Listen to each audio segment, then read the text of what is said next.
ಅಂಗ ಲಿಂಗವಾಗುವಂತಹ ಮಹಾ ತತ್ವಜ್ಞಾನವನ್ನು ಕೊಟ್ಟಂತಹ ಮಹಾಗುರು ಬಸವ ತಂದೆಯವರನ್ನ ಧ್ಯಾನಿಸುತ್ತ ತಮ್ಮ ಅಂಗವನ್ನ ಲಿಂಗವೇ ತಾವಾಗಿಸಿಕೊಂಡಂತಹ ವಿ ಸಿದ್ದರಾಮಣ್ಣಪ್ಪನವರ ಈ ಕಾರ್ಯಕ್ರಮದಲ್ಲಿ ಪಾಲ್ಗೊಂಡಿರುವ ಸರ್ವ ಪೂಜ್ಯ ಶರಣ ತಂದೆ ತಾಯಿಗಳಿಗೆ ಶರಣು ಶರಣಾರ್ಥಿಗಳು. ವಿ ಸಿದ್ದರಾಮಣ್ಣಪ್ಪವ್ರ ಬಗ್ಗೆ ಹೇಳಬೇಕು ಅಂದರೆ ಅವರಲ್ಲಿ ತತ್ವನಿಷ್ಠೆಗಿನ್ನ ಇಂಥ ಇದರಲ್ಲಿ ಅಂತ ಹೋಲಿಸ್ತಾ ಹೇಳಕ್ಕೆ ಸಾಧ್ಯ ಇಲ್ಲ. ಕಾಯಕ ನಿಷ್ಠೆ, ಕಸ ಗುಡಿಸೋದ್ರಿಂದ ಹಿಡಿದು ದಾಸೋಹದ ಪ್ರಸಾದದ ವ್ಯವಸ್ಥೆ ತನಕ ಇರಲಿ ಇಲ್ದಿರಲಿ ಅಷ್ಟು ಒಂದು ಕರುಣಾಮೂರ್ತಿಯಾಗಿ ನಿಭಾಯಿಸ್ತಾ ಇದ್ರು.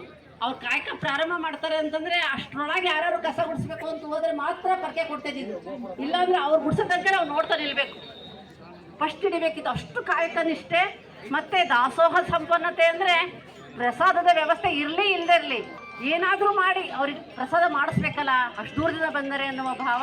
ಮತ್ತು ಮಾತೃ ಸ್ವರೂಪವಾಗಿ ಕಾಣ್ತಿದ್ದಂಥರು ಒಮ್ಮು ಬಿಂಬಣಿದ ಅನವರತ ಶಿವ ನೀನು ಎನ್ನ ಮನೋಮಧ್ಯದ ಸ್ವಯಂ ಜ್ಯೋತಿ ಅಂದ್ರಲ್ಲ, ಆ ರೀತಿ ಜ್ಯೋತಿ ಸ್ವರೂಪರಾಗಿ ಬದುಕಿದಂತಹ ಅಪ್ಪವರು ಯಾರ ಮೇಲೂ ಅಹಂಕಾರವನ್ನು ವ್ಯಕ್ತಪಡಿಸಲಿಲ್ಲ, ತಾವು ಮತ್ಸರನೂ ಪಡಲಿಲ್ಲ. ಲಿಂಗ ಸ್ವರೂಪರಾಗೇ ಅವರು ಲಿಂಗೈಕ್ಯರಾಗಿದ್ದಾರೆ.